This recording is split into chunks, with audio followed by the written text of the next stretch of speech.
वफाकी वज़ीर खजाना और महसूलात सेनेटर मोहम्मद औरंगजेब की सदारत काबीना की इक्तिसादी राब्ता कमेटी का इजलास आज मुनक्किद हुआ, जिसमें वज़ीर खजाना ने मुल्की मईशत की ताज़ा तरीन सूरत हाल, मुआशी इस्तेहकाम और मुआशी इशारियों में बेहतरी से मुतालिक आगाह किया। इस मौके पर बात करते हुए वज़ीर खजाना का कहना था कि पाकिस्तानी रुपए की कदर मुस्तहकम है। गैर मुल्की ज़र मुबादला के ज़खायर 26 माह की बुलंद तरीन सतह पर खड़े हैं। ज़र मुबादला के ज़खायर में इस्तेहकाम, तरसीलात ज़र की मजबूती और तसलसल का किरदार नुमाया है।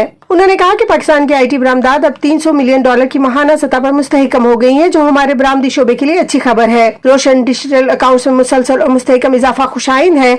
पिछले माह रोशन डिजिटल अकाउंट की मद में $165 मिलियन की सरमायाकारी हुई है। उन्होंने कहा कि अफरात ज़र में सिंगल डिजिट की हद तक नुमाया कमी हुई है और इंशाअल्लाह सितंबर में इसमें मजीद कमी वाक़ई होने की उम्मीद है। अगस्त के महीने में करंट अकाउंट का $75 मिलियन सरप्लस रहना हमारे बैरूनी शोबे में बढ़ते हुए इस्तेहकाम का आइनादार है। उन्होंने कहा कि हुकूमत की जानिब से बुध के रोज ट्रेजरी बिल्स की तमाम बोलियां मुस्तरद किए जाने का मतलब ये पैगाम देना है कि हुकूमत कर्ज के हसूल के लिए बेचैन नहीं है। हुकूमत आने वाले दिनों में कर्ज के हसूल के लिए अपनी शराइत को मलूज़ खातिर रखेगी। उन्होंने कहा कि अब वक्त आ गया है कि हमारे बैंकिंग सेक्टर को निजी शोबे को कर्ज फराहम करने की तरफ मुतवज्जो होना चाहिए। हम मैक्रो इकनॉमिक इस्तेहकाम के रास्ते पर गामजन रहकर ही माइक्रो इकनॉमिक इस्तेहकाम की मंजिल पा सकते हैं।